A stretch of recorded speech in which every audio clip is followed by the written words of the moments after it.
सुप्रभात प्यारे बच्चों, मैं रजनीश पांडे कृतिका भाग 1 में आप सभी का स्वागत करता हूं। आज जो हम पाठ पढ़ने चल रहे हैं उसका शीर्षक है रीढ़ की हड्डी, जो कि श्री जगदीश चंद्र माथुर जी द्वारा रचित है और यह एकांकी है। एकांकी मतलब जिसमें एक अंक हो। एकांकी आधारित है लड़की के विवाह पर, जो कि एक सामाजिक समस्या है। और इस एकांकी में कुल 6 पात्र हैं। राम स्वरूप है, उनका नौकर है, राम स्वरूप की पत्नी है, उनकी बेटी, और इन्हीं की बेटी को देखने के लिए जो परिवार आ रहा है वो लोग।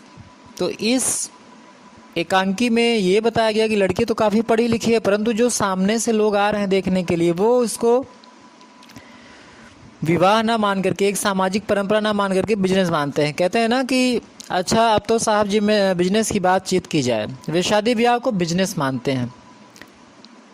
लड़की आती है, लड़की बहुत ज़्यादा पढ़ी लिखी है, लेकिन माता पिता इस भय से कि शादी ना हो वो उसे बहुत ही कम पढ़ा लिखा बताते हैं ताकि रिश्ता हो जाए किसी प्रकार से।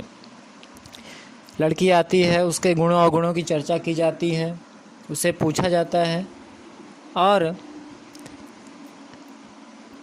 अंत में जो लड़की है उमा है वो बोल बैठती है कि हाँ बीए मैंने किया है, चोरी नहीं की है। और आप अपने बेटे से पूछिए जिसके पास तो रीढ़ की हड्डी नहीं है तो वो सीधा कैसे बैठेगा। अर्थात खुद के गिरेबान में झांकने की आवश्यकता है। या विवाह हम करने चल रहे हैं तो मानवीय संवेदनाओं से परे कार्य नहीं कर सकते, जिसमें हम केवल और केवल लेन देन की ही बात करें, वो उचित किसी भी प्रकार से नहीं है। तो इस एकांकी में इसी सामाजिक समस्या को रखा गया है, जिसमें दहेज जैसी विकराल समस्या को भी उठाया गया है। इस एकांकी में जितने भी पात्र हैं वे सभी इसी प्राथमिक समस्या को उठा रहे हैं, उसी के बारे में चर्चा कर रहे हैं। सबसे महत्वपूर्ण किरदार उमा का है, जो लड़की है जिसकी शादी होने जा रही है। वो कहती भी है, लड़के के पिताजी से कि आप अपने लड़के से पूछे उसके रीढ़ की हड्डी है या नहीं। अर्थात खुद की कमी तो नहीं दिखाई दे रही, लेकिन शादी करने आया तो लड़की की ढेर सारी कमियां, ढेर सारी अच्छाइयां, ढेर सारी बुराइयां वो ढूंढ रहे हैं और उन्हें लड़की के गुणों अवगुणों से ज़्यादा लेन देन की फिक्र सताए हुए कि उन्हें क्या मिलेगा, कितना मिलेगा।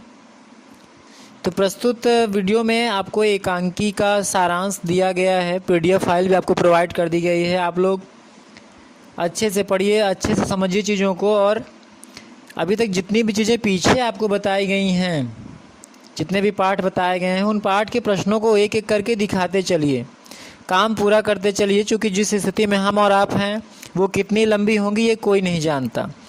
स्कूल खुलने पर दोबारा आपको ये चीज़ें नहीं बताई जाएंगी, नहीं पढ़ाई जाएंगी। इस चीज़ की कोई गारंटी नहीं है, कोई इसका भरोसा नहीं है। तो जो अभी चीज़ें पढ़ाई जा रही हैं उसको आप फेयर कॉपी पे लिखते चलिए, असाइनमेंट पे चेक करवाते चलिए। ये इंतज़ार मत करिए कि स्कूल खुलेगा तो बोर्ड पे लिखवाया जाएगा या बोला जाएगा तो आप करेंगे। ठीक है, एक एक करके चीज़ों को करिए, जो चीज़ें न समझ में आए वो पूछिए। तब तक अपना ध्यान रखिए। ठीक है।